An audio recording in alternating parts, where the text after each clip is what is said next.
Paano kung magkaroon ka ng ekstrang paa o kaya mala-octopus na kamay o may third eye sa noo? Parang imposible, di ba? Pero alam mo ba na may mga taong tunay na may kakaibang itsura at abilidad na nabubuhay sa mundo? Ito ang 7 kakaibang tao na magpapaisip sa'yo kung paano ba ito nangyari sa kanila. Panoorin mo hanggang huli dahil mas matindi ang panghuling nasa video. Kung bago ka pa lang sa aking channel ay siguraduhin mong nakasubscribe ka na at i-click na din ang notification bell upang lagi kang updated sa mga videos na katulad nito. Simulan na natin. Number 1. Ganga at Jumana Mundel. Si Ganga at Jumana ay kambal na magkadikit mula sa tiyan hanggang balakang. Mayroon silang 4 na braso at 3 paa. Iisa lang ang sikmura nila pero 2 ang puso, 2 ang kidney at 1 atay. Dahil sa kanilang pambihirang kondisyon, itinuturing silang isa sa pinaka-rare na conjoined twins sa buong mundo.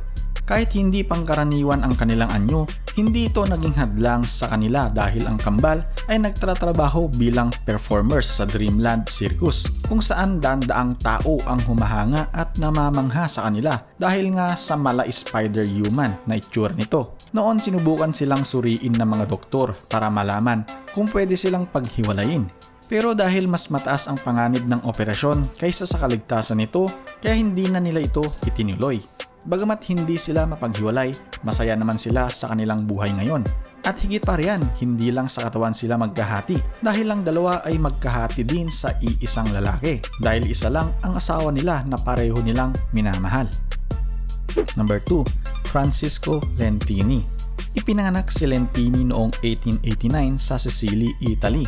Dapat sana ay may kambal siya, ngunit hindi ganap na naghiwalay ang embryo sa sinapupunan. Dahil dito, ipinanganak siya na may dagdag na mga bahagi ng katawan mula sa kanyang kambal na hindi nabuo.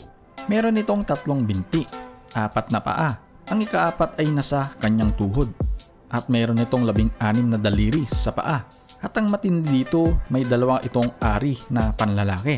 Noong 7 taong gulang siya, sinuri siya ng mga doktor kung pwedeng alisin ang kanyang ekstrang paa. Pero napag-alaman, napakalapit nito sa kanyang spine. Kaya kung aalisin ito, posible siyang maging paralisado. Sa halip na matakot sa kanyang kondisyon, ginamit niya ito para magtagumpay.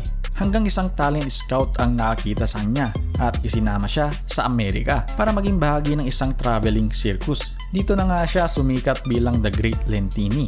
Dati siyang iniinsulto dahil sa kanyang kondisyon, pero kalaunan nagtagumpay siya at naging tanyag sa buong mundo.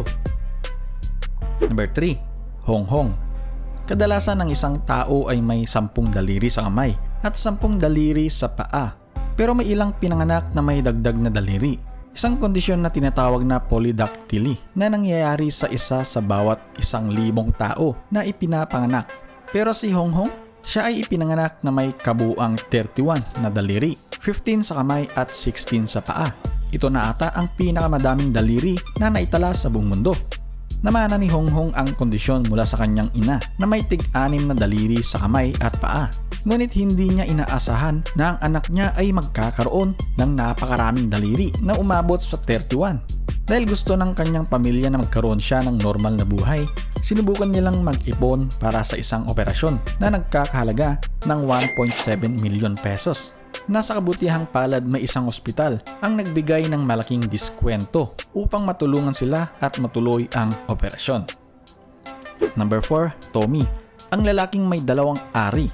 Hindi ka panipaniwala ang kondisyon ni Tommy pero hindi ganon ito kabihira. Sa katunayan nasa 5.5 milyong Amerikano ang may ganitong kondisyon na dulot ng isang hindi pangkaraniwang mutation habang nasa sinapupunan pa lamang.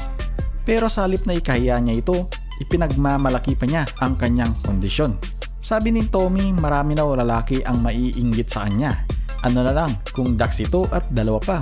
Abay, jackpot talaga ang masyasyota nito. Bukod dyan, kailangan niyang gamitin ito ng hindi bababa sa 2 beses kada araw para maiwasan ng pananakit ng prostate. Sa ngayon, mahigit 1,000 babae na raw ang kanyang nakarelasyon. Nang tanungin siya kung alin ba sa 2 ang paborito niya, sinabi niya ang kanan. Number 5. Biyang. Isang 87 anyos na babae mula sa China ang literal na nagkaroon ng sungay. Nagsimula ito bilang maliit na galis sa kanyang noo. Ngunit sa paglipas ng panahon, lumaki ito at naging tila isang daliri na nakadikit sa kanyang ulo. Noong sinubukan itong suriin ng mga doktor, nalaman nilang ito ay isang uri ng tumor sa balat na tinatawag na cornocotaneum. Kwento niya habang hinugasan ng kanyang anak ang kanyang buhok, nabasag ang sungay at natanggal. Pero hindi doon natapos ang kwento. Lumaki ito muli at mas malaki pa kaysa sa dati. Ang pamilya niya ay nag-aalangan kung ipapagamot ito dahil sa kanyang katandaan na maaaring magdulot ng complications kung operahan siya. Number 6. Stelios Arcadia. Hindi katulad ng ibang nasa listahang ito, hindi ipinanganak si Stelios na may kakaibang mutations. Sa halip, siya mismo ang nagdesisyon na magkaroon ng dagdag na bahagi ng katawan. Isa siyang artist at innovator. Ginusto niyang pagsamahin ang teknolohiya at katawan ng tao at ang idea niya, magpalaki ng pangatlong tainga sa kanyang braso. Nagsimula ang proyekto noong 1996 at umabot ng 2 dekada bago ito tuluyang natapos. Gamit ang mga cells na pinalaki sa laboratorio, isinagawa ng 3 surgeon ang operation. Ngunit hindi lang basta dagdag na tainga ang ginawa niya. Gusto niyang ito ay konektado sa internet. Ang plano niya ay gawing mikropono ito at maaaring marinig ng buong mundo sa pamamagitan ng Wi-Fi. Isipin mo na lang, isang art project na literal na nagpaparinig sa lahat ng naririnig niya. Number 7. Josephine Myrtle Corbin. Si Josephine ay ipinanganak na may kakaibang kondisyon na tinatawag na dipygus. Sa madaling sabi, nagkaroon siya ng 2 pelvis, kaya nagkaroon siya ng 4 na paa. Ang 2 gitnang paa ay maliit na may tig-3 daliri lamang at hindi niya kayang gamitin para maglakad. Bukod dito, mayroon din siyang 2 reproductive organs na parehong gumagana. Nang siya ay mag-asawa ng isang doktor, nagkaroon sila ng 5 anak. 3 sa mga ito ay ipinanganak niya sa isang reproductive organs at 2 naman sa kabila. Diba? Tindi. Alin sa mga kwentong ito ang pinaka nakakagulat o pinaka nakakamangha para sa'yo? I-comment mo dyan sa baba at pag-usapan natin yan. At syempre huwag mo din kalimutang pindutin ng like button at mag-subscribe din para mas marami pang ganitong content na makikita mo. Okay? So, kita-kits sa susunod na video. Maraming salamat!